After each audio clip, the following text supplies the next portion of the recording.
कितने कितने ग्राम डालना होता है वो भी डिपेंड करता है कि कितना पीएच हम बनाना चाहते हैं। तो एक अप्रोक्सीमेट वैल्यू कह सकते हैं, या हम एक एजम्पशन वैल्यू हम कह सकते हैं कि इसकी बेसिस पे हम फॉस्फेट बफर का पीएच मेंटेन करते हैं। तो ज्यादातर लेबोरेटरीज में ज्यादातर जब रिएक्शन, कोई भी केमिकल रिएक्शन या किसी भी तरह की कभी किसी भी तरह के केमिकल, किसी भी कंटेंट का जो भी एक्सट्रैक्शन होता है या जो भी किया जाता है, बेसिकली उसमें फॉस्फेट बफर्स यूज किए जाते हैं। अगर हम जेल की भी बात करें, अगर जेल भी बनता है तो वहां पे भी इसके बफर्स को मेंटेन करा जाता है। तो इसलिए फॉस्फेट बफर बहुत ही इम्पोर्टेंट रोल प्ले करता है। आज के अगर जिस स्टडी या हम रिसर्च की बात करें तो उसमें बहुत ही इम्पोर्टेंट रोल प्ले करता है। डिस्टर्ब हो रहा है बार बार।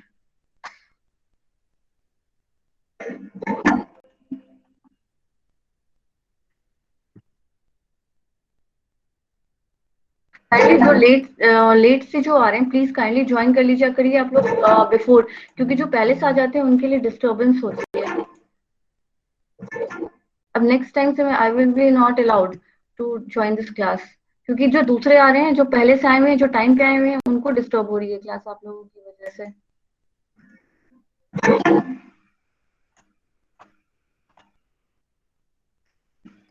काइंडली आप लोग प्लीज 5 मिनट्स बिफोर ज्वाइन कर लीजिए, या जैसे लिंक का मैं शेयर करूँ, मैं आप लोगों को एक व्हाट्सएप मैसेज कर देती हूँ। तो जैसे व्हाट्सएप मैसेज करूँ आप लोग काइंडली उसी टाइम ऐड ऑन हो जाइए, क्योंकि दूसरे को डिस्टर्ब नहीं करिए। मुझे कोई प्रॉब्लम नहीं है, मैं 5 मिनट्स डिले कर लूंगी, लेकिन जो टाइम पे आ रहे हैं, जो स्टूडेंट टाइम पे आ रहे हैं, प्लीज उनका ख्याल रखिए आप लोग। उनके लिए आप लोग प्लीज ज्वाइन कर लिया करिए टाइम पे जो आ रहे हैं।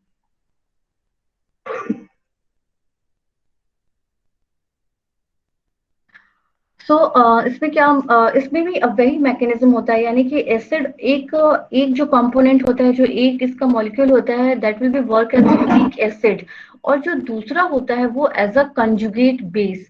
यानी कि जो डाई हाइड्रोजन पोटेशियम फॉस्फेट जो वर्क करता है वो as a weak acid work करता है।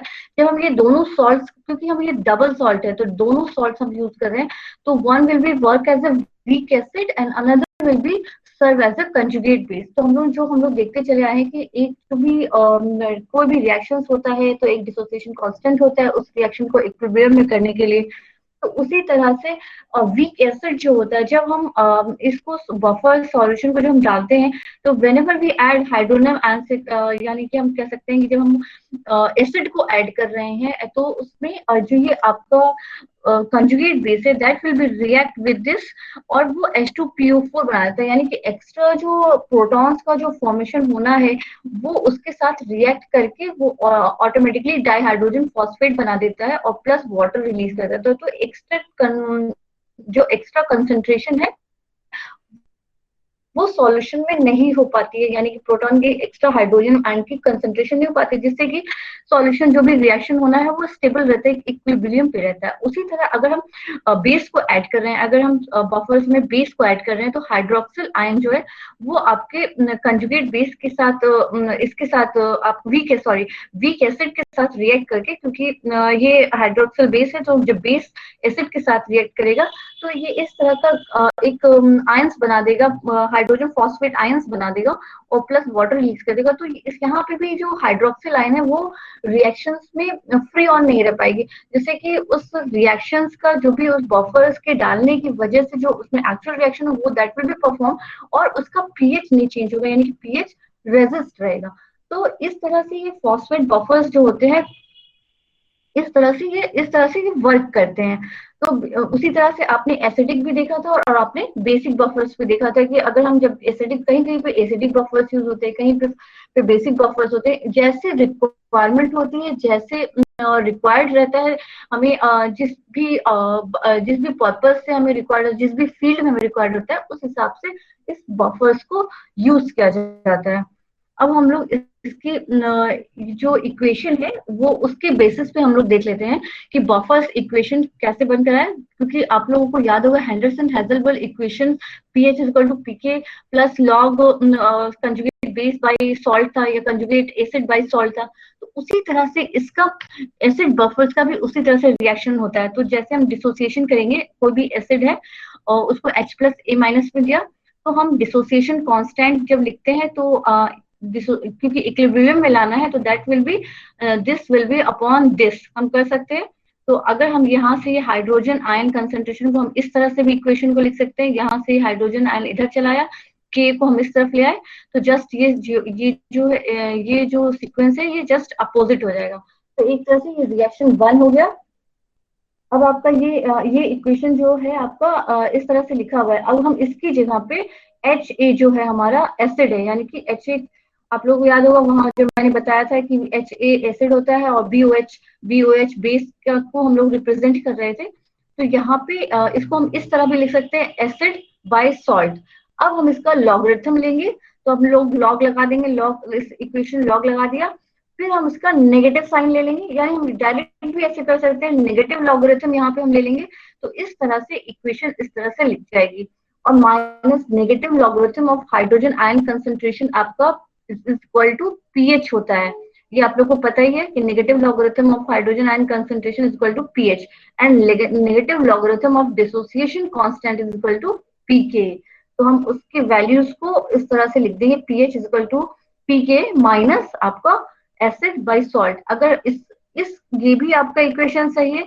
अगर कभी आपको कोई क्वेश्चन कोई सैंपल दिया जाए कि सॉल्व करने के लिए किसी भी सॉल्यूशन का पीएच निकालने के लिए, तो आप लोग इस इक्वेशन से भी निकाल सकते हैं। आइदर बेस्ट वे है कि आप इसको पॉजिटिव वे में लेके जाएं, पॉजिटिव उसको जस्ट पॉजिटिव अगर हम यहाँ पे करेंगे तो ये अपोजिट आपका चला जाएगा, यानी कि सॉल्ट आपका ऊपर चला जाएगा और ये एसिड नीचे आ जाएगा।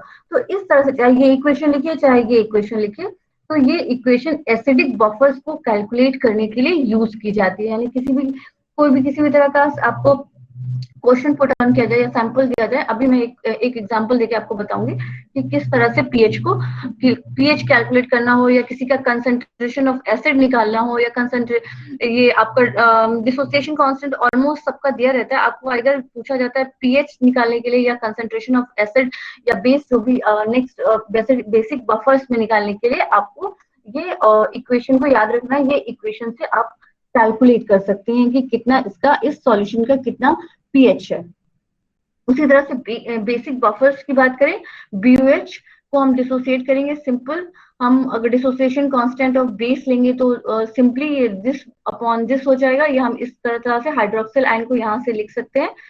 सेम बिल्कुल जैसे एसिडिक बफर्स के लिए इक्वेशन यूज होती है, सेम वैसे बेसिक बफर्स, वहां पे हाइड्रोजन आयन कंसेंट्रेशन था, यहाँ हाइड्रोक्सिल आयन कंसेंट्रेशन है, नेगेटिव लॉगरिथम लेंगे तो इसी तरह से तो ये POH हो जाएगा, PK भी हो जाएगा, और जस्ट नेगेटिव साइंस को चेंज करने की हम इक्वेशन को इस तरह से भी लिख सकते हैं, पॉजिटिव करके सॉल्ट बाय बेस। तो आपको ये इक्वेशन याद रखनी है। कभी भी आपको बेसिक बफर्स का पीएच निकालना है या एसिडिक बफर्स का पीएच निकालना है, तो आपको वो दोनों इक्वेशंस याद रखनी पड़ेगी, ताकि आप उससे उस सॉल्यूशन का उसका पीएच आप कैलकुलेट कर सकते हैं।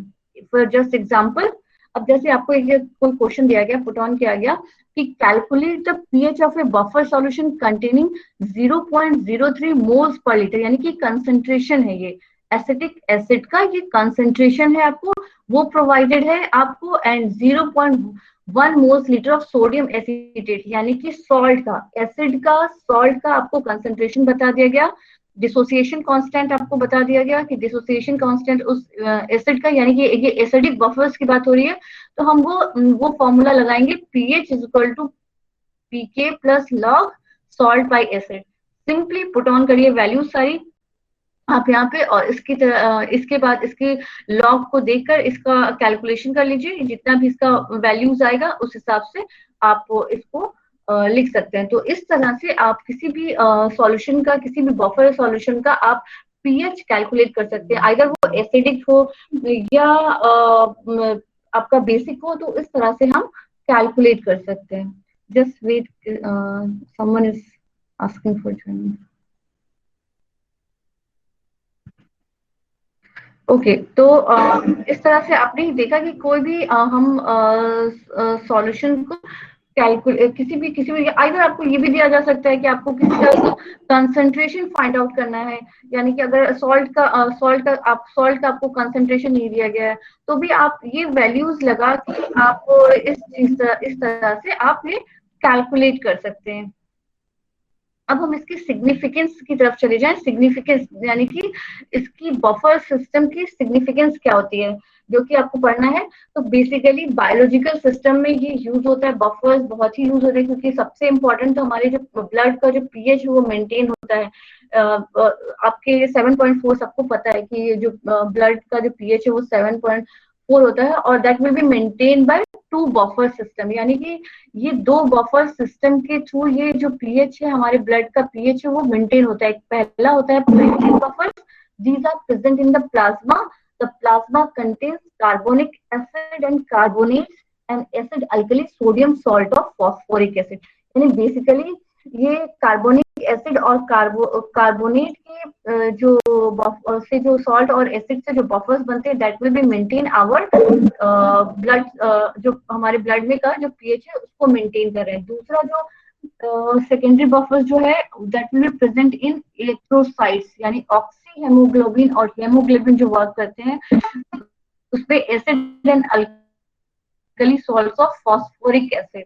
यानी कि ब्लड सेल्स में भी जो पीएच का जो मेंटेनेंस है, that will be due to the आपके इसी की वजह से उसमें एड ऑन हो रहे हैं, पीएच मतलब मेंटेन हो रहा है। जो भी आपके ब्लड का में प्लाज्मा है या आपके जो ब्लड का जो पीएच है, that will be maintain by these 2 buffers. तो यहाँ पे बायोलॉजिकल सिस्टम हम कह सकते हैं कि यहाँ पे ये दो ये यहाँ पे ये बफर्स जो होते हैं यहाँ पे यूज होते हैं। इसके अलावा अगर हम आई प्रिपरेशन की बात करें, अगर हम बात करें तो जो भी आई फ्लूइड होता है, जो भी आई फ्लूइड बनाया जाता है, उसके भी पीएच को मेंटेन रखना चाहिए, क्योंकि जो हमारी जो लिक्विड फ्लूइड होता है उसके पीएच को ध्यान में रखते हुए क्योंकि इसका पीएच एक ऑलरेडी 7 से 8 के बीच में होता है, तो इसलिए वहां पे ये बफर्स बहुत ज्यादा यूज होते हैं to maintain the pH within the physiological pH range of lacrimal fluid।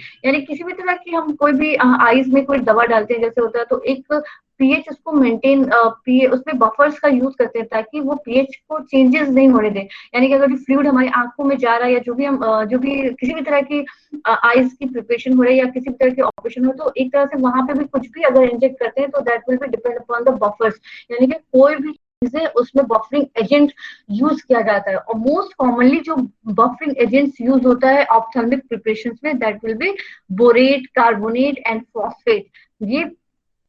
ये सारी चीजें आपकी उसमें एड ऑन होती है। यानी कि अगर हम बात करें ऑप्थेल्मिक प्रिपरेशन की बात करें, तो सबसे पहला आपका हो गया बायोलॉजिकल बायोलॉजिकल सिस्टम में, ऑप्थेल्मिक सिस्टम में। अब फिर किसी भी तरह की ऑइंटमेंट्स या क्रीम बनाने में, आप देखते होंगे, आप पढ़ोगे कोई भी आप क्रीम उठाओ, किसी भी तरह की स्किन क्रीम उठाएंगे आप, उस पर देखेंगे कि उसमें बफर्स का भी उसमें मेंशन होता है। यानी बफर्स नहीं मेंशन होगा तो दैट पीएच मेंटेन होगा, आपको पीएच के बारे में वैल्यूज उसकी लिखी होंगी।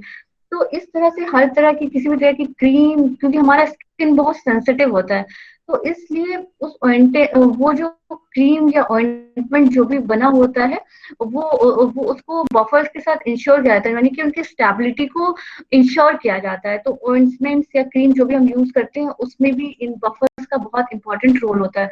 और जो ऑइंटमेंट और क्रीम में बफर्स यूज होते हैं, बेसिकली साइट्रिक एसिड या उसके सॉल्ट या फॉस्फोरिक एसिड या उसके सॉल्ट्स को यूज किया जाता है उसके प्रिपरेशन में।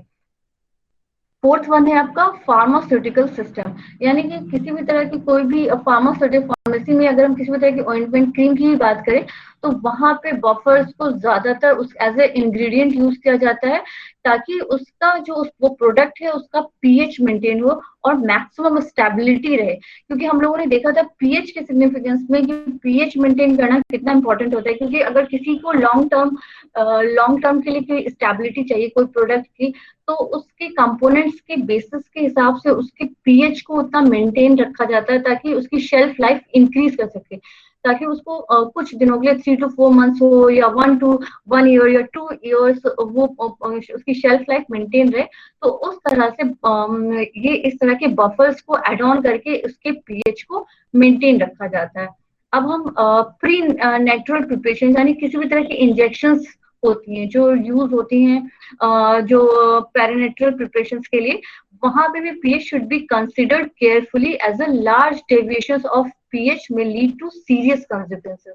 अगर उसका पीएच नहीं मेंटेन हो तो वहां पे बहुत ज्यादा हार्मफुल इफेक्ट हो सकता है। तो जो भी बहुत सारी तरह की इंजेक्शंस जो बनती हैं वो डिपेंड होती है, क्योंकि ब्लड का पीएच 7.4 होता है, तो उसके आइडिया के बेसिस पे इस प्रोडक्ट को प्रिपेयर करा जाता है। यानी कि अब ये पीएच को कैसे मेंटेन किया जाए, क्योंकि बफर्स जो होते हैं रेजिस्ट रहते हैं, वो पीएच को चेंज नहीं होने देते हैं। तो वहां पे इन बफर्स को यूज करके उस तरह के इंजेक्शन को इस्तेमाल में लाया जाता है। तो बेसिकली जो बफर्स यूज होते हैं फॉर इंजेक्शन के लिए, वो होते हैं acetate, phosphate, citrate and glutamate. आप जब कभी भी इंजेक्शन का अगर कभी रैपर देखेंगे तो आपको वहां पे आपको खुद ही पता चलेगा, वहां पे आपको आइदर पीएच का लिखा रहेगा या सॉल्ट सॉल्ट लिखे रहते हैं। इंग्रेडिएंट्स में जाएंगे तो वहां पे आप सॉल्ट देखेंगे, तो इनमें से कोई ना कोई सॉल्ट आपको वहां पे जरूर उसका लिखा रहेगा, ताकि इस तरह के बफर्स को यूज करके वहां वहां के पीएच को मेंटेन रखा जा रहा है। यानी कि उसको किसी भी तरह से हार्म होने से बचाने के लिए, यानी कि बचाने के लिए हम वहां पे ये बफर्स को हम यूज कर रहे हैं। तो ये इम्पोर्टेंट इसके सिग्निफिकेंस है, यानी 4-5 चीजों में यूज होता है। इसके अलावा भी और भी बफर्स का यूज करा जाता है, जो कि उतना इम्पोर्टेंट नहीं है, लेकिन आपको ये 4-5 चीजें आपको याद रखनी है, जो कि आपके इसके सिग्निफिकेंस को बताएगी कि बफर्स कहाँ कहाँ पे मैक्सिमली यूज हो रहा है, यानी कि स्टेबिलिटी को देने के लिए मैक्सिमम कहाँ पे ये बफर्स यूज किए जा रहे हैं। So that is all about your last topic, जो बफर्स एंड इसकी सिग्निफिकेंस भी थी। तो ये आपका बफर्स और उसका सिग्निफिकेंस खत्म हो गया। अब हम आपके नेक्स्ट टॉपिक पे चल रहे हैं। मैं थोड़ा जल्दी कर रही हूँ, फिर मैं आप लोगों से पूछूंगी। तो आज जो हमारा जो टॉपिक रह गया था, आपका जो नया टॉपिक शुरू हो रहा है, that is principle of microscopy. यानी हमको माइक्रोस्कोपी के प्रिंसिपल्स को पढ़ना है। लाइट माइक्रोस्कोपी, आपके सिलेबस में दिया हुआ है light microscopy and electron microscopy. तो जस्ट एज ए इंट्रोडक्शन, बहुत सी इसकी जरूरत नहीं है आप लोगों को, फिर भी थोड़ा सा आप लोग जान लीजिए। आप लोगों को सिंपल सिर्फ और सिर्फ प्रिंसिपल पढ़ना है, इसके अलावा आपको कोई भी चीजें नहीं पढ़नी, लेकिन थोड़ा सा नॉलेज के लिए मैं दे देती हूँ आप लोगों को। द वर्ड माइक्रोस्कोप, यानी कि जो माइक्रोस्कोप है वो ग्रीक वर्ड से ऑब्टेन हुआ था। माइक्रोस दैट मीन स्मॉल, और स्कोपियो यानी कि लुक एट। यानी माइक्रोस्कोप को 2 वर्ड में डिवाइड करके आपको 2 ग्रीक वर्ड में, यानी कि स्मॉल ऑब्जेक्ट को देखने के लिए वर्ड माइक्रोस्कोप को डिराइव किया गया। और ये आइडिया कहाँ से आया था? जब गैलीलियन टेलीस्कोप यूज हुआ था 17th सेंचुरी में, तो वहां से ये आइडिया लाइट माइक्रोस्कोप डेवलप करने का आया।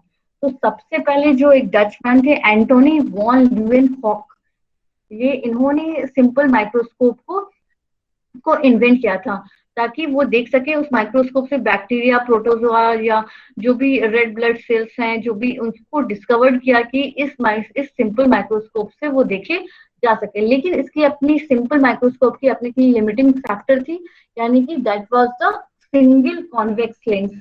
यानी कि उसमें वो मैग्नीफाई नहीं कर रहा था, मतलब उसमें कोई भी अगर हम ऑब्जेक्ट, सिंपल कॉन्वेक्स लेंस लगे थे जो कि ऑब्जेक्ट्स को बहुत ज्यादा इनलार्ज या एक्सटेंड हम कह सकते हैं, वो that will be not be involve in this तब। लेकिन उससे आपके जो भी ऑब्जेक्ट्स देखे जा रहे थे, वो जो भी स्पेसिमेंस देखे जा रहे थे, वो उसकी क्लैरिटी नहीं थी। तो उसके बाद से उनके जो सिंपल माइक्रोस्कोप के बाद उन्होंने अनदर लेंस को ऐड किया गया, ताकि इमेज को मैग्नीफाइड किया जा सके, यानी कि इनलार्ज किया जा सके। यानी जब हम उसको देखें तो उसको जो इमेज है वो इनलार्ज बने। तो उस टाइम की ड्यूरेशन में पहले सिंपल माइक्रोस्कोप आया, यानी सिंगल कॉन्वेक्स लेंस यूज की गई। फिर जो अनदर माइक्रोस्कोप जो बना, उसमें 2 तरह की लेंस, यानी कि फर्स्ट लेंस के साथ अनदर लेंस यूज किया गया, that will B magnify the image. जो भी इमेज उससे बन रही थी उसको मैग्नीफाई करने के लिए अनदर लेंस, यानी फर्स्ट लेंस के बाद दूसरा लेंस यूज किया गया। फिर कंपाउंड माइक्रोस्कोप आया। सिंपल के बाद कंपाउंड माइक्रोस्कोप आपका एग्जिस्टेंस में आया, that will be consisting the objective lens and eye piece, a mirror और सोर्स ऑफ लाइट। यानी कि कंपाउंड माइक्रोस्कोप में बेसिकली सोर्स ऑफ लाइट को इस्तेमाल किया गया। यानी कोई भी स्पेसिफिक आपका को विजुअलाइजेशन करना है, तो वहां पर एक तरह के मिरर, आप लोगों ने देखा होंगे माइक्रोस्कोप में इस तरह के मिरर लगा रहते हैं, that will be source of light. यानी हम लोग लाइट माइक्रोस्कोप में इसको डिस्कस करेंगे उस चीज को। तो वहां पे इस तरह के कंपाउंड माइक्रोस्कोप को एग्जिस्टेंस में लाया गया, जिसमें कि सोर्स लाइट होती थी, एक ऑब्जेक्टिव लेंस होता था और एक आईपीस होता था, यानी कि दो लेंसेज हो गए बेसिकली, जैसे सिंपल लेंस में होता है दो लेंस हो गए आपके, और इसमें तीसरा थर्ड ऑन ऐड किया गया, सोर्स ऑफ लाइट को ऐड किया गया, और एक जहाँ पे स्पेसिमेन रखा जा रहा था वहां की होल्डिंग और पोजिशनिंग, यानी कि उसको वहां पे डायरेक्ट रखे जा रहे थे। सिंपल माइक्रोस्कोप्स में जो थे वो डायरेक्ट ऐसे रख दिया जा रहा था, लेकिन यहाँ पे इस तरह के एक टेबल टॉप को बनाया गया ताकि जाके स्पेसिमेन वहां पे होल्ड कर सके, उसकी पोजिशनिंग चेंज ज्यादा नहीं हो सके, वो एक जगह से फिक्स रह सके विजुअलाइजेशन करने के लिए, वहां पे वो फिक्स है। तो इस तरह के कंपाउंड माइक्रोस्कोप का इजाद हुआ। तो सिंपल इस तरह से माइक्रोस्कोप आपके जो है वो एग्जिस्टेंस में आए। अब हम लोगों को बेसिकली अब हम लोग ये देख लेते हैं कि किस तरह से इसके टाइप्स होते हैं। तो बेसिकली जो माइक्रोस्कोप्स होते हैं वो तीन टाइप के होते हैं basically, light microscopy, compound microscopy and that will B electron microscopy. और इलेक्ट्रॉन माइक्रोस्कोपी जो डिविजिबल होता है सेम और टेम, लेकिन इसके अलावा सेम और टेम के अलावा भी स्टेम भी होता है, स्कैनिंग ट्रांसमिशन इलेक्ट्रॉन माइक्रोस्कोप भी होता है। दो तीन तरह के होते हैं, लेकिन आप लोगों को अभी आपके लेवल के हिसाब से आपको सिर्फ इलेक्ट्रॉन माइक्रोस्कोपी के दो ही के बारे में आपको प्रिंसिपल को जानना है, सेम और टेम, इनके इलेक्ट्रॉन माइक्रोस्कोपी को जानना है। तो बेसिकली जो डिविजिबल हो गया, तीन तरह से हो गया माइक्रोस्कोप आपका जो आया, वो तीन तरह से उसका डिवीजन हो गया, compound microscopy, light microscopy and electron microscopy. अब हम इसके सिंपल हम लोग इसमें चलते हैं आपके लाइट माइक्रोस्कोपी के प्रिंसिपल्स पे, क्योंकि आपको लाइट माइक्रोस्कोपी का प्रिंसिपल और इलेक्ट्रॉन माइक्रोस्कोपी का प्रिंसिपल पढ़ना है। तो let's go on light microscopy की इंट्रोडक्शन देख लें पहले इसका। तो सबसे पहले लाइट माइक्रोस्कोपी, जैसे नाम है इसका लाइट माइक्रोस्कोपी, तो इसका मतलब light, that will work on the light, that will light passes unhindered and deviated through specimen.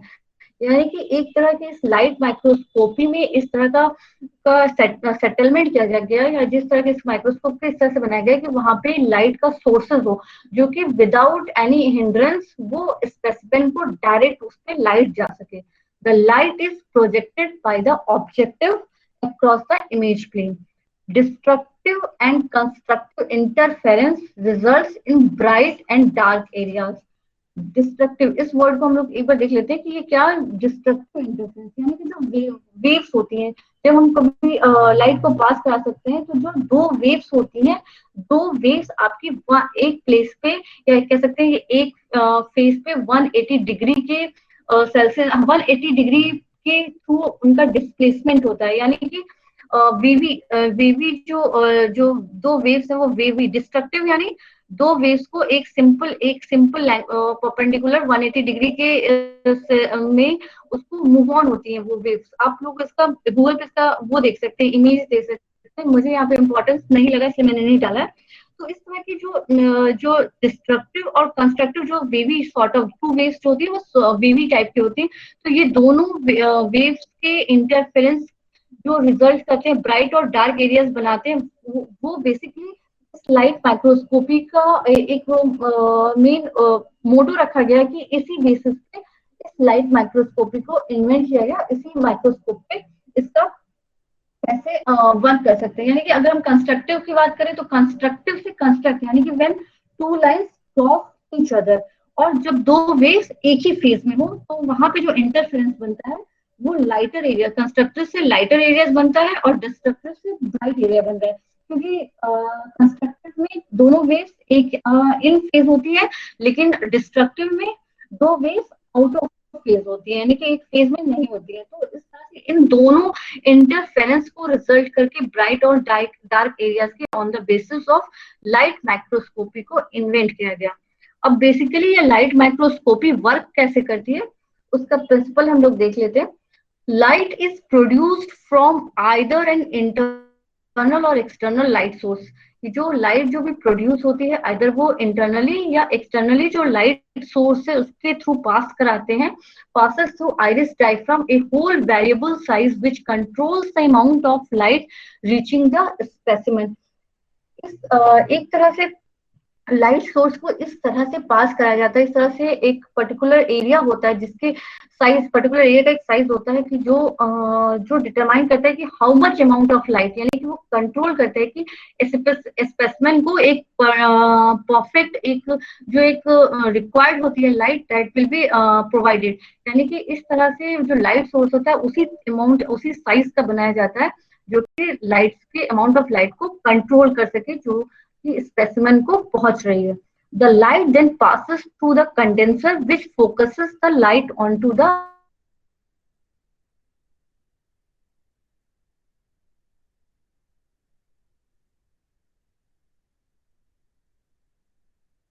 Transmit change हो सके. तो उसी तरह लाइट के केस में कंडेंसर यूज किया जाता है ताकि वो एक्सचेंज कर सके, वो लाइट को आपके लाइट सोर्स को स्पेसिमेन तक पास ऑन कर सके, यानी उसको एक्सचेंज कर सके, उसकी फोकस कर सके उस स्पेसिमेन को, तो कंडेंसर का यूज किया जाता है.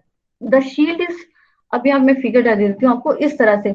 ये आपका लाइट सोर्स हो गया, ठीक है. लाइट सोर्स इस तरह से होते हैं, फिर ये कंडेंसर बनाया जाता है. आपको कंडेंसर होता है ताकि ये सोर्स जो है यहाँ से एक्सचेंज होके आपकी ये जो लाइट है एक वेरिएबल एक कंट्रोल अमाउंट में पास हो सके. The shield is held region 90 degrees to the path of light which next travel through the specimen. वही बताया जा रहा है कि 90 डिग्री के सेल्सियस में होता है, यानी कि यहाँ से लाइट सोर्स जो दी जा रही है कंडेंस होकर ये स्पेसिमेन यहाँ पे ये जो स्टेज होती है स्पेसिमेन की होती है, आप लोगों ने देखा ही होगा, ये स्लाइड होल्डर है और यहाँ पे इसको रखा जाता है ताकि इसके थ्रू ये पास ऑन होकर स्पेसिमेन पे लाइट चली जाए. The objective lens magnifies the image of the specimen before the light travels through the barrel of microscope. ये लाइट सोर्स हो गया, ये कंडेंसर हो गया, ये आपका यहाँ पे ये ऑब्जेक्टिव लेंस लगे होते हैं. ये ऑब्जेक्टिव लेंस होता है जो कि जो आपका स्पेसिमेन है उसको मैग्नीफाई कर सके, यानी लाइट के थ्रू ये वर्क कर रहा है. और यहाँ पे ऑब्जेक्टिव लेंस का वर्क होता है मैग्नीफाइज, यानी कि उसको इनलार्ज कर रहा है, इमेज को इनलार्ज कर रहा है. और फाइनली जो लाइट होती है फिर इस लाइट के थ्रू पास होकर ये आईपीस होता है आपका. तो आईपीस पे ये इसका फाइनल इमेज बनता है. The light finally passes through the eyepieces lens and into the viewer's eyes which sends impulses to the brain which in turn interpret the image. तो यहाँ से ये लाइट सोर्स के थ्रू वर्क करते हुए जो इसकी इमेज बनती है वो आईपीस से देखी जाती है. और इस तरह से वो लाइट सोर्स इस तरह से एक इम्पल्स करता है ब्रेन ह्यूमन ब्रेन में कि ताकि वो इंटरप्रेट कर सकता है कि जिस तरह की इमेज बन रही है. तो बेसिकली लाइट माइक्रोस्कोप में light source, condenser, objective lens and eyepiece, ये चार चीजें इंपॉर्टेंट रोल प्ले करती हैं. इन चारों सिस्टम इस माइक्रोस्कोपी के ये चारों सिस्टम आपके वर्क करके आपकी इसकी जो भी सैंपल्स होते हैं, जो भी स्पेसिमेंस होते हैं, उसको इजिली एक यहाँ से ह्यूमन आई से इसको विजिबल किया जाता है. तो आपको लाइट माइक्रोस्कोपी में चार चीज इसके चार कंपोनेंट्स याद रखने हैं. First one is the light source, another one is the condenser, third one is the objective lens and fourth one is the eyepiece lens. तो इन्हीं चारों पर लाइट माइक्रोस्कोपी यानी कि लाइट को पास करा के ये लाइट माइक्रोस्कोपी वर्क करती है. एक जस्ट देख लेते हैं application that will be not given in your syllabus. ये आप लोगों के लिए सिलेबस में नहीं है, फिर भी बस जस्ट इन 2-3 मिनट्स ये जान लीजिए कहाँ कहाँ पे लाइट माइक्रोस्कोपी वर्क करती है. Light microscopy play a large part in the today's biology, यानी कि बहुत जगह पे स्पेसिमेन को विजुअलाइजेशन एक पर्टिकुलर अभी जब हम ये इलेक्ट्रॉन माइक्रोस्कोपी देख लेंगे तो हम देखेंगे कि कितने सेंटीमीटर थिकनेस या कितने नैनोमीटर थिकनेस के लिए कहाँ पे किस माइक्रोस्कोपी का यूज किया जाता है. तो बेसिकली जो लार्ज इमेज होते हैं जिनकी सेंटीमीटर 0.02 नैनोमीटर के अराउंड तक रहती है, जो जो ऑब्जेक्ट विजिबल करने हैं वो लाइट माइक्रोस्कोपी से देखे जाते हैं. उसके biologists use microscope to observe objects and details at a cellular level to learn more about the building blocks of organisms. यही हो गया बायोलॉजी की अगर हम बात करें तो वही सेलुलर लेवल का जो साइज के हिसाब से, क्योंकि ये लाइट माइक्रोस्कोपी जो इसका जो रिजोल्यूशन पे वर्क करता है कि कितने साइज के ऑब्जेक्ट्स को किस माइक्रोस्कोप से देखा जा सकता है. Microscopes are also used to observe real time movement in cell and organisms. जो भी मूवमेंट हो रहा है सेल या ऑर्गेनिजम्स में, जो भी वर्किंग जो भी चल रहा है उसके मूवमेंट को भी लाइट माइक्रोस्कोपी से विजुअलाइज कर सकते हैं. Light Microscope are used in biology to study the disease like cancer and AIDS to help diagnose the disease in patients and to help find out जो एड्स डिजीज है उसको भी diagnose करने में वहां पे भी ये लाइट माइक्रोस्कोपी यूज होती है. Used when studying light and optics to learn how light refracts through the converging lenses, how a combination of different lenses with varying focal lengths affects the properties of the image. Basically वो ये light microscopy physics में use हो रही है, यानी physics की अगर कोई लाइट की स्टडी कर रहा है, लेंसेज के बारे में स्टडी कर रहा है, कि मतलब उसकी ज्यादातर जो लाइट और उसके ऑप्टिक्स के बारे में जो स्टडी कर रहा है, तो वहां पे भी एज अ रिसर्च और हम कह सकते हैं एज अ स्टडी में लाइट माइक्रोस्कोपी का यूज होता है. तो बेसिकली जो भी किसी भी ऑर्गेनिजम्स के मूवमेंट को चेकआउट करने के लिए, देखने के लिए, या किसी भी तरह की स्टडी करने के लिए, या किसी तरह के डिजीज को डायग्नोज करने में वहां पे लाइट माइक्रोस्कोपी यूज होती है. तो लाइट माइक्रोस्कोपी में आपको 4 चीजें याद रखना है कि दैट विल बी, पहले तो सबसे पहले आपको याद रखना है कि लाइट के ट्रेवलिंग पे, लाइट के पास ऑन पे डिपेंड करती है.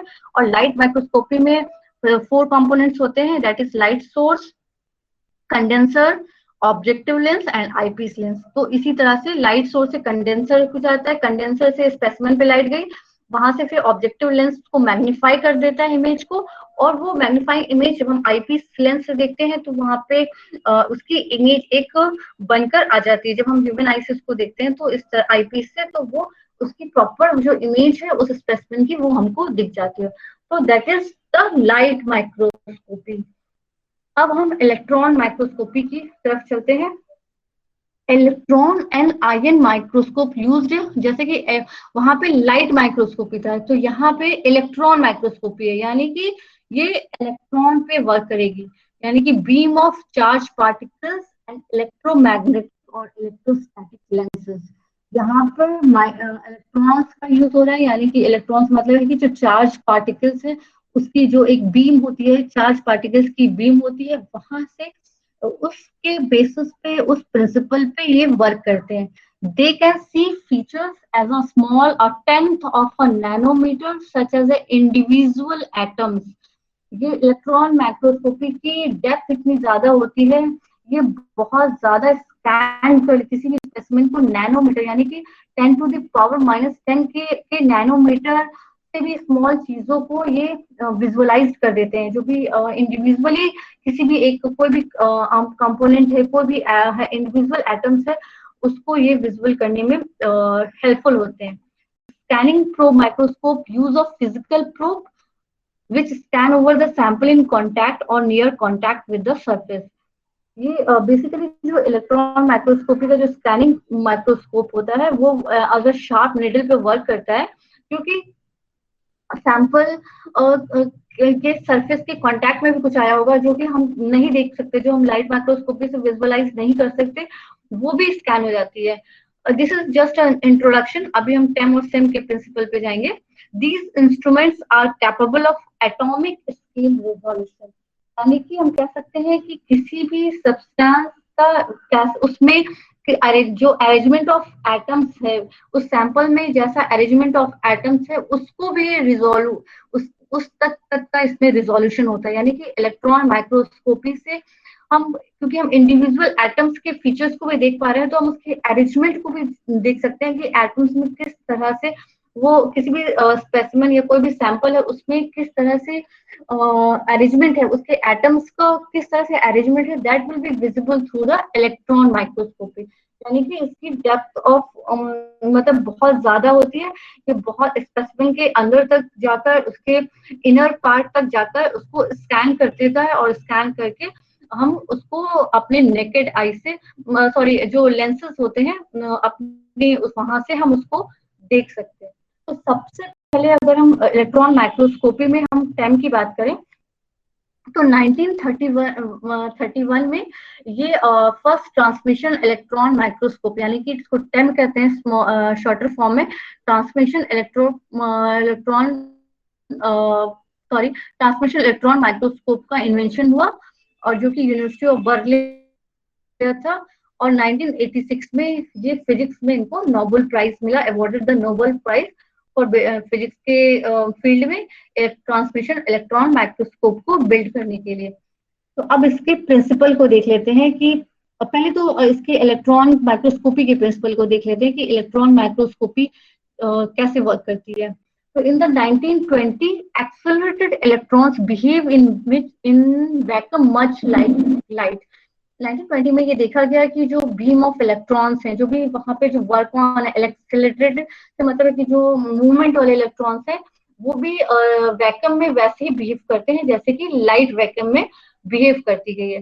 तो they travel in straight lines and have wave like properties, यानी कि इसमें भी देखा गया कि जो बीम ऑफ इलेक्ट्रॉन्स हैं वो भी स्ट्रेट लाइन में भी ट्रेवल कर रहे हैं या वेव टाइप के भी ट्रेवल कर रहे हैं, यानी कि both type of conditions, both type of properties इसमें देखी गई। Wavelength is about 1 lakh times shorter than that of visible light. लेकिन जो इनका वेवलेंथ था, जो ये ऐसा देखा गया इलेक्ट्रॉन्स में कि जो वेवलेंथ हो रहे हैं उनकी इतना टाइम शॉर्टर था विजिबल लाइट से। अगर हम विजिबल लाइट सोर्स यूज कर रहे हैं तो उससे भी बहुत ज्यादा उसकी वेवलेंथ कम है। That will B easier to see the specimen inner side of the specimen. So electric and magnetic fields are used to shape the path followed by electrons. तो यहाँ पे ये प्रिंसिपल को जब ये देखा गया कि इलेक्ट्रॉन भी सिंपली जैसे लाइट प्रोवाइड कर रही है जैसे वैसी बीम ऑफ लाइट में वर्क कर रहे हैं, लेकिन इसके बावजूद ये विजिबल लाइट से इनका डेप्थ भी बहुत ज्यादा, यानी कि वेवलेंथ बहुत शॉर्टर है विजिबल लाइट से। और ये देखा गया कि ये जो बीम ऑफ इलेक्ट्रॉन्स है ये दोनों तरह के जो इलेक्ट्रिक फील्ड होते हैं, इलेक्ट्रिक फील्ड से मतलब है आपका जहाँ पर पॉजिटिव और नेगेटिव चार्जेस वर्क करते हैं।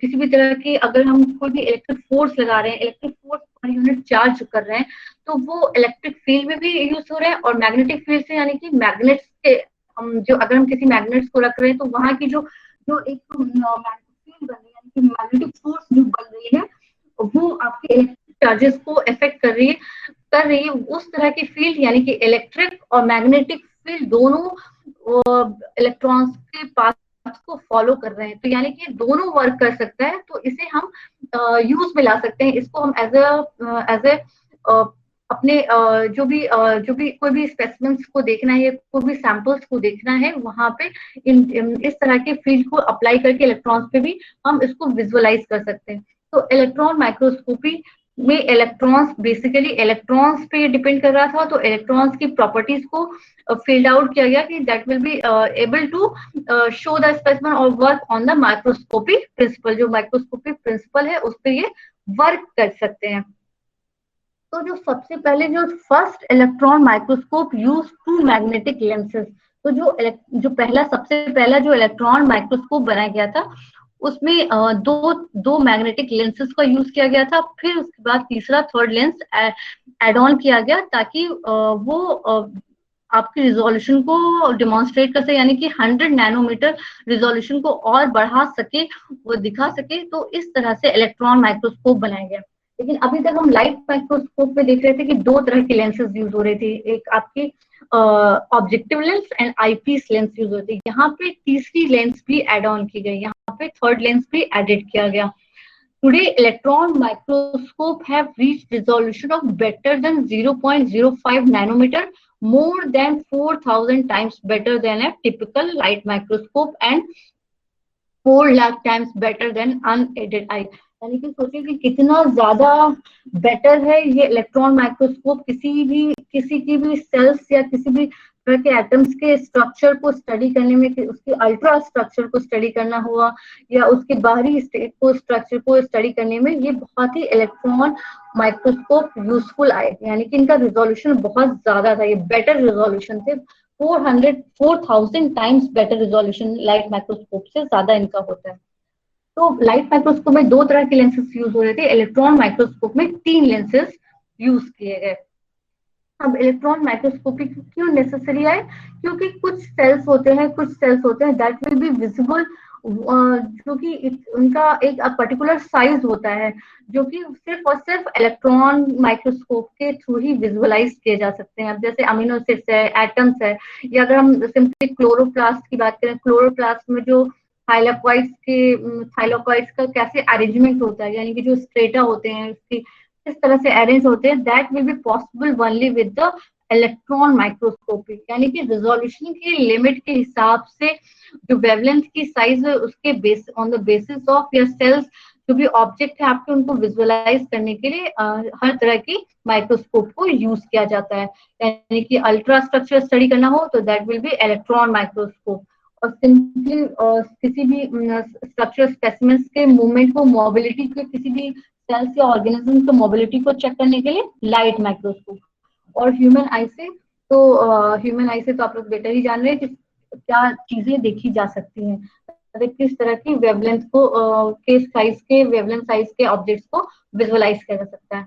तो इस तरह से इलेक्ट्रॉन माइक्रोस्कोप एक न्यूअर टेक्नोलॉजी में आया, जो कि अभी इस पीरियड में रिसर्च पीरियड में कह सकते हैं कि that will be more helpful, यानी कि स्टडी को और आगे इनहांस करने के लिए ये इलेक्ट्रॉन माइक्रोस्कोप बहुत ज्यादा यूजफुल हो रहे हैं। हर एक तरह की स्टडी के लिए माइक्रोस्कोप की जरूरत होती है, किसी भी को डीपर स्टडी के लिए, किसी के सेल्स के अल्ट्रा स्ट्रक्चर की स्टडी के लिए ये इलेक्ट्रॉन माइक्रोस्कोप्स को अप्लाइड किया जा रहा है।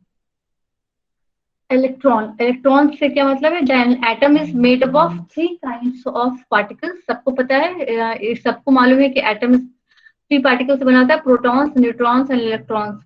तो अब इलेक्ट्रॉन्स क्या होता है? Which are about 1800 times lighter than the nuclear particles, occupy distinct orbits, each of which can accommodate a fixed maximum number of electrons। ये आप लोगों को अच्छे से पता होगा, आप लोग केमिस्ट्री के स्टूडेंट्स हैं, दैट यू ऑल विल, आपको पता ही होगा इलेक्ट्रॉन के बारे में। when electrons are liberated from the atom they behave like a light।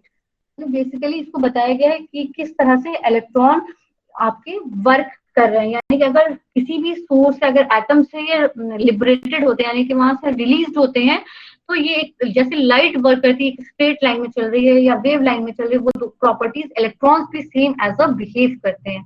तो अब हम चलते हैं अपने इलेक्ट्रॉन माइक्रोस्कोप के प्रिंसिपल्स पे। That is first one is the transmission electron microscopy and another is scanning electron microscopy.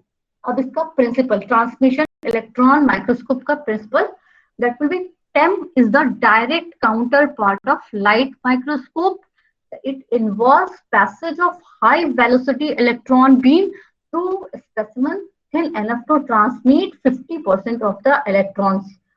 Basically जो ये ट्रांसमिशन से नाम से आप लोग figure, transmission of electron microscope यानी ट्रांसमिशन इलेक्ट्रॉन, यानी कि जो ट्रांसमिट होते हैं, जो इलेक्ट्रॉन ट्रांसमिटेड होते हैं, यानी कि ट्रांसफर होते हैं, जो इलेक्ट्रॉन आपके हम कह सकते हैं पास होते हैं, एक प्लेस से दूसरे प्लेस पे जाते हैं, ट्रांसमिट होते हैं। तो वो इलेक्ट्रॉन्स के on the basis of this electron, ये ट्रांसमिशन इलेक्ट्रॉन माइक्रोस्कोपी वर्क करता है। और ट्रांसमिशन इलेक्ट्रॉन माइक्रोस्कोपी में 50% इलेक्ट्रॉन जो भी ट्रांसमिट हो रहा है उसके 50 इलेक्ट्रॉन जो बी स्पेसिमेन पे जो बीम पड़ रही है उसमें 50% इलेक्ट्रॉन्स ही वर्क करते हैं, यानी कि 50% जिसका हाफ ही इनफ होता है उस इमेज को विजुअलाइज करने के लिए। तो बेसिकली जो ट्रांसमिशन इलेक्ट्रॉन माइक्रोस्कोप होता है वो आपके ट्रांसमिटेड इलेक्ट्रॉन्स पे डिपेंड होता है, और ट्रांसमिटेड इलेक्ट्रॉन्स को focus by the lens system to form a 2 dimensional magnified image. Transmission electron से माइक्रोस्कोप से फर्स्ट वर्ड आया ट्रांसमिटेड इलेक्ट्रॉन्स, यानी कि जो ट्रांसफर, जो चेंज हो रहे हैं, जो ट्रांसफर हो रहे हैं, एक प्लेस से दूसरे प्लेस की तरफ जा रहे हैं जो इलेक्ट्रॉन्स, वो इलेक्ट्रॉन्स को जब लेंस के थ्रू देखा जाता है तो एक 2D इमेज का फॉर्मेशन करते हैं, 2 डायमेंशनल, यानी कि बहुत ही इनलार्ज, बहुत ही मैग्निफाइड इमेज का फॉर्मेशन कर रहे हैं ये ट्रांसमिटेड इलेक्ट्रॉन, जिनको लेंस के थ्रू विजुअलाइज किया जा रहा है। तो उस तरह के विजुअलाइजेशन पे ये इलेक्ट्रॉन माइक्रोस्कोपी वर्क करती है। इसमें उसमें भी लाइट माइक्रोस्कोप में भी हम लोगों ने 4 सिस्टम देखे, 4 चीजें देखी थी। इसी तरह से इलेक्ट्रॉन माइक्रोस्कोपी में भी 4 सिस्टम होते हैं। सबसे पहले है इलेक्ट्रॉन सोर्स, वहां पे लाइट सोर्स था, तो ये 4 में डिविजिबल है। Electron source, then electromagnetic lens system, यानी कि इलेक्ट्रोमैग्नेटिक लेंस सैंपल होल्डर, यानी जहाँ पे स्पेसिमेन को रखा जाता है, और third one is the imaging system, जहाँ पे इमेज बनती है, जहाँ से इमेज को क्रिएट कराया जाता है, that will be included as a imaging system. तो हम वन बाय वन इन चारों के वर्क को देख लेते हैं। तो ये चारों पे, ये जो आपका सिंपल जो टेम है, ये चारों इंस्ट्रूमेंट, चारों हम कह सकते हैं प्रिंसिपल पे वर्क करता है। अब सबसे पहले हम इलेक्ट्रॉन सोर्स की बात करें, तो इलेक्ट्रॉन सोर्स कहाँ से आएगा, यानी कि electron source consist of A cathode and anode. हम इस फिगर में देखेंगे तो यहाँ पे फिलामेंट होता है।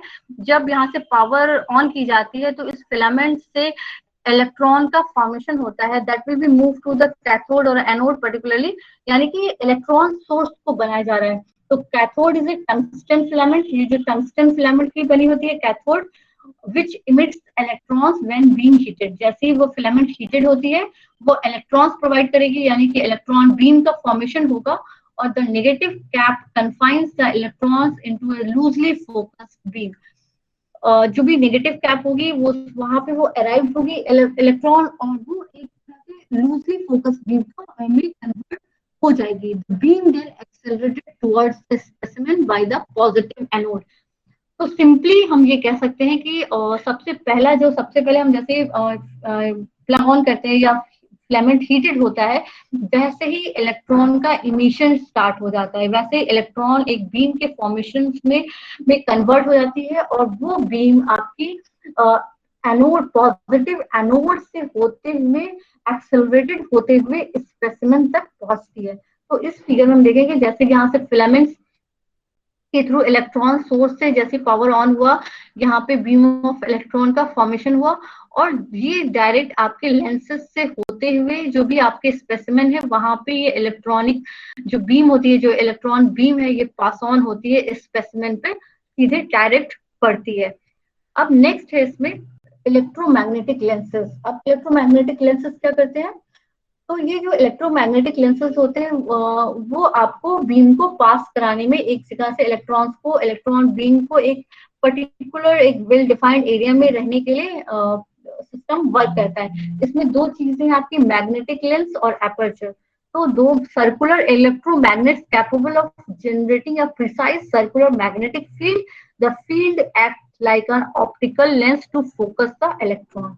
बेसिकली ये मैग्नेटिक लेंसेज आपकी इसी तरह से होती है, कंडेंसर लेंस जो कंडेंस करना है, यानी कि एक फोकस करना है, स्पेसिमेन को एक फोकस करना, उसी तरह से यहाँ पर इलेक्ट्रोमैग्नेटिक लेंस में फोकस द इलेक्ट्रॉन्स, यानी कि इलेक्ट्रॉन्स को एक पर्टिकुलर साइज में फोकस करने के लिए ये मैग्नेटिक लेंसेज होती है, जिनका एपर्चर जो 2 to 100 माइक्रोमीटर्स की जो इनका जो साइज या हम कह सकते हैं जो डायमीटर होता है, विद अ होल इनका जो डायमीटर 2 to 100 माइक्रोमीटर्स के बीच में होता है। It is use to restrict the electron beam and filter out unwanted electrons before hitting the specimen. यानी कि ये जितनी अमाउंट ऑफ लाइट, जितने अमाउंट ऑफ इलेक्ट्रॉन बीम की हमें रिक्वायरमेंट होती है स्पेसिमेन को विजुअलाइज करने के लिए, वो ये मैग्नेटिक लेंसेज उतना ही उनका साइज होता है, उतने ही इलेक्ट्रॉन्स की बीम स्पेसिमेन पे जाती है, और जो अनवांटेड होते हैं, जो कि स्पेसिमेन के लिए रिक्वायर्ड नहीं होते, जो इस साइज के डायमीटर के से पास ऑन नहीं होते, वो वापस फिल्टर आउट हो जाते हैं, उनका कोई वहां पे वर्क नहीं रह जाता। यानी कि जो जो इलेक्ट्रॉन्स जो वांटेड इलेक्ट्रॉन्स होते हैं, that will B help in this electromagnetic lens. यानी कि इलेक्ट्रोमैग्नेटिक लेंस का मेन फोकस यही रहता है कि एक जो भी इलेक्ट्रॉन बीम फॉर्मेशन कर रही है, जो एक रेस्ट्रिक्ट एरिया में इलेक्ट्रॉन बीम का पास ऑन करे थ्रू होल, जो डायरेक्ट स्पेसिमेन पे जाए। अब इसके बाद तीसरा होता है इसमें सैंपल होल्डर, यानी कि जिस तरह से उसमें भी था, लाइट माइक्रोस्कोपी में भी था, यानी कि सैंपल को होल्ड करने के लिए एक थर्ड वन सिस्टम होता है, एक प्लेटफॉर्म होता है, equipped with mechanical arm for holding the specimen and controlling its position. यानी कि इसकी पोजीशन को फिक्स्ड रखने के लिए ये सैंपल होल्डर होता है। फोर्थ वन होता है इमेजिंग सिस्टम, जहां से हम विजुअलाइज करते हैं, जहां से वो विजुअल होता है। The imaging system consist of another electromagnetic lens system and a screen। आपको वॉइस आ रही है? जस्ट माइक्रोस्कोपी होते हैं वो आपके फोर चीजों पे डिपेंड करता है, electron source, electromagnetic lens, sample holder और इमेजिंग सिस्टम। इमेजिंग सिस्टम से जहां से इमेज आपकी फॉर्मेशन होती है बेसिकली। जो और ये जो इमेज फॉर्म होती है, जो ये जो स्क्रीन होती है, यहाँ पे वो फॉस्फोरेंट प्लेट बनी रहती है जहां से which glows when being hit by electron. यानी कि जो फॉस्फोरेंट टैबलेट या प्लेट हम कह सकते हैं, जो प्लेट यहाँ पे इमेजिंग सिस्टम में यूज होती है, ताकि वो इलेक्ट्रॉन्स पे जैसे ही उसको इलेक्ट्रॉन्स हिट करे वो ऐसे ग्लो करने लगे, यानी कि विजुअलाइज हो जाने लगे, उसमें एक फोकस होने लगे। तो ये इमेजिंग सिस्टम इस तरह से उसमें वर्क करता है। और इसमें जो इमेज फॉर्मेशन जो टेम में होती है बेसिकली, जो वर्क होती है स्पेक्ट्रम ऑफ इलेक्ट्रॉन्स के बेसिस पे वर्क करती है, और ये फोटोग्राफिक फिल्म इस पे यूज होती है। और ये जो material with high atomic numbers will cause more scattering and produce a deep shadow. यानी कि जो इनका जो यहाँ पे अगर जो हाई एटॉमिक नंबर्स के अगर हम स्पेसिमेन यूज कर रहे हैं, तो वहां पे इलेक्ट्रॉन डेंस होता है और वो हाई इमेज कंट्रास्ट में विजुअलाइज होता है। लेकिन जो हम बायोलॉजिकल मटेरियल यूज करते हैं वो लो इलेक्ट्रॉन डेंसिटी होता है, यानी कि वो लो कंट्रास्ट इमेज में फॉर्म होता है। इसीलिए बायोलॉजिकल मटेरियल को स्टेन किया जाता है हैवी मेटल से। आप लोगों ने हमेशा सुना होगा, कोई भी मटेरियल, बायोलॉजिकल मटेरियल अगर हम यूज कर रहे हैं तो that will be used with a dye, मतलब किसी भी तरह की स्टेनिंग यूज की जा रही है, तो स्टेन करके, ताकि वो उसका विजुअलाइजेशन जैसे बीम ऑफ इलेक्ट्रॉन पड़े वो बहुत इजीली से विजुअलाइज हो सके। So that will be all about the principle of TEM. अब नेक्स्ट क्लास में इंशाल्लाह, जस्ट वेट, मैं आप लोगों की वो ले लूँ स्क्रीनशॉट। नेक्स्ट क्लास में